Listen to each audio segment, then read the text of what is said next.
But it's a 7-game night, and the marquee matchup of the evening is taking place in Oracle. It's the first of 4 meetings between the Clippers and the Warriors on ABC. Blake Griffin returned from that knee procedure Tuesday against Philly, 12 points, 11 rebounds, in a loss to the Sixers, and now he is in the Lions' den. Always kind of chippy when those teams get together. They don't like one another. No, they really don't. They do I not. love watching those two teams play. I do too. They don't like each other. It's old-timey basketball. Exactly. Well, here's the last 4 games as the Clippers are dealing with the loss of perhaps the best pure point guard in the league in Chris Paul, who has that thumb injury. So get used to this version of the Clippers, that is, unless they make a trade, which could very well happen. And that's what leads me now to my next point here, and the fact that Carmelo Anthony, all the way in New York, may be part of negotiations. The Clippers might be a destination for him, Sam. There's only so many doors that can open up, though, for a Melo because of the no-trade clause, and teams that can accept him in and make something like that happen. So the Clippers are, at least it's been acknowledged that they say they're open to just about anything. Well, they got to listen, man. When Phil Jackson calls the Clippers and said, I don't want Chris Paul, Blake Griffin, or DeAndre Jordan, then you got to listen. And you're talking about Carmelo Anthony. I understand the money, the salary cap, and all those things, but you're talking about adding one of the greatest offensive players in the history of the NBA. Now, I know he's not the greatest defender. He's not the greatest rebounder and things of that nature, but you got DeAndre Jordan and Blake Griffin. And if you can add Carmelo Anthony at that 3 spot, yeah, they may not be the greatest defensive team, but when you throw that basketball up and when Chris Paul comes back, and he's got Blake Griffin, Carmelo Anthony, and he's got DeAndre Jordan rolling to the basket for those lobs, that would be a tough lineup to defend. And so if you're the Clippers, you got to look at it because without him, and Rex, I think you would agree, they're not going to beat Golden State the way their team is constructed right now. I know they like to think that, but Golden State is just too strong offensively for them to beat them. I agree with that, but I also don't think they beat Golden State with Melo.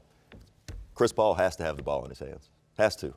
Melo has to have the ball in his hands. Has to. Yeah.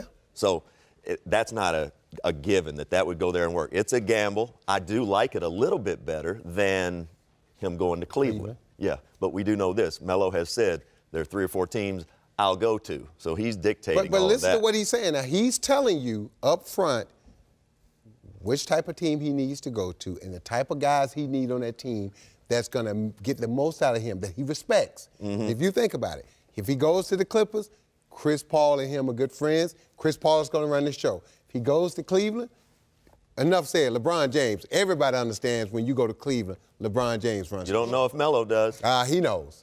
Rex, you know that. Everybody understands the pecking order. At this point in your career, if you're Melo, you're probably going to make some concessions about that in order to fit in. I think so. A situation where you have a chance all to his win. guys I would have hope won so. rings. I would hope except so. him. Yeah, You know, exactly. he made a move last night, a spin move in the paint, and he can't jump anymore. listen, his legs are going. If this were 3 or 4 years ago, I'm all in. Go to Cleveland. Not now. But let me ask you guys this. If you're Doc Rivers and you have to make a deal to try to get Melo, would you include your son in that pack? Sam, would you trade your son to get better and win a championship? Absolutely. Look, son done got paid. He's an established NBA player. Look, he's taken care of. Austin Rivers, look, people need to get off Austin. Austin is a solid NBA player. He's not a star. Okay, but he is a solid rotational NBA player, and people have to understand that. You look at the numbers that he's put up when he gets significant minutes, he plays well. He's averaging 15, 16 points a game. He gets assists, and he can run the basketball team. So would I trade him? Absolutely, for a chance for Carmelo Anthony. And I understand all the risks and what everyone's saying, but right now, if you're the Clippers, what do you have to lose? They don't have a small forward that can score. That's been a problem. That's been a problem. Having a void. forward that Nothing can against score the Bamute, basketball. who plays hard. Can't score? I'm Bamute? No, but nothing against him. And they've tried different lineups, even going with smaller lineups, including Austin. Hey, guys, think about this. That lineup may be out there the first 6, 7 minutes of the game, but now look what it gives Doc. He can mix and match his lineup. Melo can be with those second-team guys.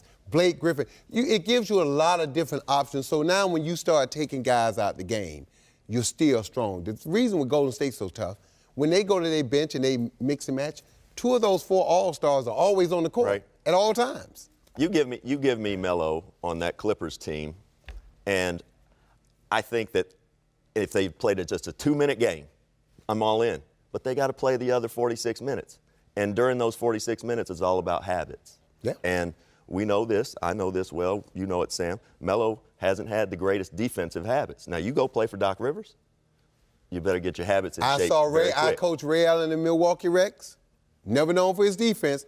He goes to Boston when Kevin Garnett walks through the door. Paul Pierce, same. No one ever talked about Paul Pierce playing defense ever until Kevin Garnett walked in the room. It's something about having that guy that you respect and look up to. What about the bigger picture for the Clippers? Because it seems like, first of all, they're a very polarizing team. Nobody's in the middle. There's no middle ground when you talk about the Clippers.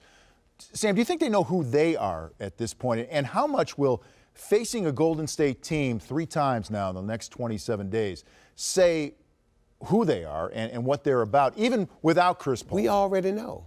I mean, look, we got last year, the year before. Yeah. Golden State have beaten the Clippers. They've owned them. 7 straight wins. Absolutely. So we already know. What are we waiting to see? What is they're Doc saying waiting it's important. They're saying it's important that they have to have some success Absolutely, against but the team that you have constructed right now has had no success. With Blake Griffin, even when they're healthy, they cannot beat Golden State. They cannot score them. They're not going to stop them defensively. It's just not going to happen. But at least if you add a guy like Carmelo, think about something. Blake Griffin. Now, when you start looking at matchups, it's tough now. When you start talking about who's going to guard Carmelo Anthony, who's going to guard Blake Griffin, who's going to guard Chris Paul, and then you got to protect the rim because DeAndre Jordan is putting pressure on that rim at all times, and that's the key. He rolls so hard to that basket. Now, Melo can shoot the 3. He can go one-on-one. It's a lot of different things, and he strengthens your overall team. I'm not saying it's going to guarantee you a championship, but it gives you a chance. You better not. Well, right now you don't have a chance. But it puts other teams on notice in the Western Conference. And now all of a sudden, Rex, you're not coming around on I'm this. not coming around on it. I love Melo. Great kid. We won a lot of games in Denver with Melo. I think he's a top 50 player. Much like Dominique, top 50 guy, scored a ton of points in this league and could never quite get his team and they had some good teams here in Atlanta, over the hump. And Neek, I love you, brother. You know this. That said, Melo's much the same. His career has gone much the same. Yes, he bounced around, but he's at a similar point as Dominique was late in his career. Dominique ended up in San Antonio, right? Yeah. How'd that work out? Well, listen, let's wrap it up with this. Does Melo have to leave New York after all of this stuff that's going on? I don't think he has to, but Vince, it'd probably be good if he wants to win a championship. And for Dominique, I say this. When I played for the Pacers, we were scheduled to play the Hawks in the playoffs. Right before that trade deadline, they traded Danny Manning to the Hawks for Dominique Wilkins. It was a big sigh of relief. No disrespect to Danny, but Danny's going to do this. He's going to get 16 points, 5 rebounds, 4 assists. Dominique Wilkins is going to have 2 assists, but he's going to get you 35. So we was worried about that guy. Melo can get you 35. That's right. We were worried about that guy that can get you 35, not the guy that's got 16 and 5 assists and 2 steals. That guy's not going to beat us. It's that guy that's going to get 35 because guess what? You got to change your whole defense to allow for this guy. Trade deadline right after the All-Star break. We'll see what happens, Bo. It's been interesting to hear this about Carmelo and the teams that may or may not be interested.